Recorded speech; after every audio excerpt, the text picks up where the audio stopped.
A year ago, I lost my mom, and 2025 has honestly been the heaviest year I ever gone through. Losing her, trying to figure out how to deal with that loss, and also just existing in a world where grief still feels a bit like a taboo, really got to me. One of the only things that helped me through the year was talking about her, bringing her up in normal conversations, and holding on to as many memories as I could. And that's also why I've been thinking about making a video about her for a really long time. But it always felt like too big of a task. I was scared I wouldn't do her justice. And also, the idea of putting something that personal out there in a space of views and likes made me feel very vulnerable. But still, the idea never really went away. And recently, I came across this cardigan of hers again. It's one I've actually had for a few years. We used to go to the thrift stores together a lot, and sometimes when she was about to drop off a box of things, I'd ask if I could go through it first, and that's how I found this one. It's clearly been worn a lot, and that's exactly why it felt so her to me. It brought back so many memories from my childhood and teenage years that I couldn't let it disappear into a thrift store. I am a very nostalgic person, and I like the idea of being able to wear something of hers. Things that are passed down always feel more valuable to me. But after she passed, I stopped wearing it. It felt too intense, like the presence of it made her absence more obvious. And I can't fully explain that, because at the same time, I do wear her rings quite often, and they are the ones she wore every single day. Maybe it has something to do with how big the item is, because when I look at my hands, I see her, but it isn't that visible to anybody else. But when I recently found that cardigan again, I felt differently. I felt some sort of responsibility to wear it again, to not just leave it at the back of my closet. And it also made me think of a box of her clothes that has been sitting in my attic for the past year. I hadn't opened it yet, mostly because her clothes still smelled like her, and I wanted to hold on to that for as long as possible. But I also knew that the scent was slowly fading in the box as well. And I know she would have wanted her things to be used, to have a second life. That's also why we opened up her wardrobe to friends a year ago, so they could take something with them. So part of her could kind of live on in different places. But my sister and I also kept a lot of her things for ourselves. And everything I have, I chose either because it felt very sentimental or because I wanted to give it a second life. So I thought maybe this is the right time to finally take everything out again, to try things on, and at the same time, I can make a little space for her here. I don't want to make a full story about who she was, because I don't think I could ever fit that into a video. But I do want to go through her clothes I have from her and maybe share a few small memories along the way. Because I've also noticed that it helps me when people talk openly about someone they've lost, because it feels like permission to do the same thing. What I loved the most when I was trying everything on is that the clothes come from so many different phases of her life. She was someone who held on to things. A lot of the time, she would say something like, "You shouldn't throw that away, it could still be useful someday." And when she did let something go, she would always check if somebody else might want it first. At the same time, she really used her things. She wore them, took care of them, and often wore them until they were completely worn out. I would call her materialistic, but not in a way most people use it. She really saw the value in things. Not in a superficial way, but in a way that cared about them. And I think a year later, I want to start doing the same with the things she left behind. Besides the way she treated her things, there are so many other parts of her that I hope I can carry with me. And one of those is how wide her interests were. She was always taking courses, always learning something new, always busy with some new projects. And one of those things was astrology. And when I was younger, as a kid and as a teenager, I was always kind of skeptical about it. Until at some point, I really opened myself up to it and completely changed my mind, like a full 180. I ended up getting really into it, and we actually had a period where we would talk about it a lot, and I also learned a lot from her through that. Now, I personally really like connecting astrology to personal style, and when I look at my mom's clothes all together, I feel like her style is actually very clear. A lot of earthy tones, but also soft details, little frills, flowing shapes. I think the best way to describe her style would be something like a forest elf. She had a Taurus rising, and her Sun and Venus were in Pisces, so I feel that translates to being grounded but with her head in the clouds. And I know that sounds like a contradiction, but with her, both went hand in hand. And even though our styles were different, and she would sometimes comment on mine, especially when I wore oversized pieces or more masculine shapes, and she said that was because she struggled with her own style in the 80s and 90s, and those kinds of clothes reminded her of that time. But even with those differences, I know I've taken a lot from her style too. And what I really love and what definitely stayed with me is how much she prioritized comfort. She wore a lot of soft knits and natural materials and things that just felt nice to live in. And I love earthy tones as well, although she also wasn't afraid of color. But when I think of her now, I almost always picture her in nature, and her clothes always seem to belong there.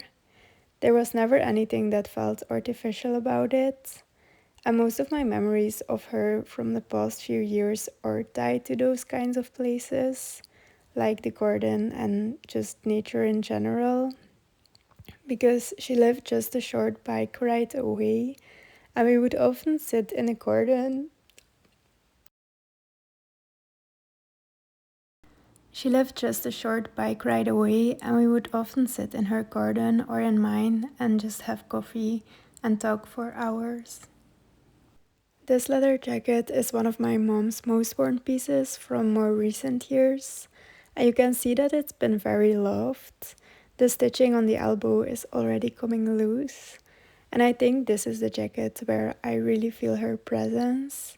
And at the same time, there are also pieces she never really wore that still carry so many memories, like this set. She had a friend of a friend who had a lot of clothes and would regularly clear out her closets, and that's where pieces like this came from. They were often a bit more eccentric, like this one, and altering clothes together was also something we did quite a lot.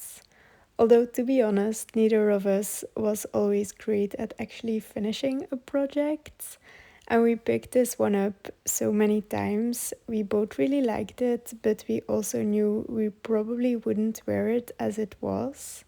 And at the same time, we never turned it into something else either, partly because we didn't always have the patience to fully finish something, and also because the quality of this piece felt too good to just cut into. So I wanted to keep it for a moment someday when I find the right occasion to wear one of the pieces, or maybe both at the same time when I have the confidence. Another thing I will always associate with my mom is roses. She wore a natural rose perfume every single day, and the image of a rose showed up in so many of her things as well. Roses and also lavender will always be connected to her for me because one of her biggest passions was aromatherapy. She even had a degree as an herbalist, and lavender was kind of her go to for everything from small cuts and scrapes to something she would use to help with sleep. So those scents, they really feel like her, but also the color of lavender and the image of roses. And then this dress is another piece that I've had for a while. My mom wore it a lot when I was a kid, so it's again full of that kind of nostalgia. And it almost looks like overalls, but in dress form. If I had to imagine a dress to garden in, it would look something like this. And I also think that if somebody had to design a piece based on my mom's preferences, this would be the outcome. Because when she was at home, she spent a lot of time on gardening, and she liked flowy and light garments, and she also preferred dresses over pants. And this is another dress I remember her wearing a lot. And I think this is one of those pieces where her style and mine really overlapped. And I do think that I want to incorporate this piece in my wardrobe this spring and summer. But after trying on all her clothes, I did feel a bit overwhelmed. So I eventually decided to take out just a few pieces from the box that I want to wear over the next couple of months. Because putting everything into my closet at once still feels like too much. And I also kind of like the idea that over the next few years, I can slowly rediscover things and bring something new back into my life every now and then. And I've noticed that I have to actively try to hold on to some memories because I'm scared of losing the smaller ones. And objects do help with that, and these pieces do bring back very specific moments. But at the same time, I think it's healthier for me personally to take that slowly, to let these memories come up when I'm ready for them. But scarves are the exception because these pieces I don't want to put away. And when I lived at home, I used to laugh a bit about my mom's scarves collection because it was always quite big. And whenever she said she didn't have that many clothes, I would sometimes remind her of all her scarves. But a few years ago, I had to admit that's something she passed on to me, and scarves might be a weakness of mine too. And some of the scarves are extra special because one of the courses she took was painting on silk scarves. And having a lot of different interests is something I recognize in myself too. But also, actually following courses instead of just trying to figure something out on my own is something I'd like to lean into more. And that's something my mom was really good at. She took all kinds of courses from candle making to food reflexology. And her most recent hobby was crocheting, and she had already bought things to start embroidery, which was going to be next. And I think I did inherit her wide range of interests, and then my sister inherited her love of traveling, and my brother her green thumb. And then, of course, there are so many other things we each carry with us. I also have four of her bags, and all of her bags were really loved. She used her bags until they would literally fall apart, and with this one especially, you can really see it.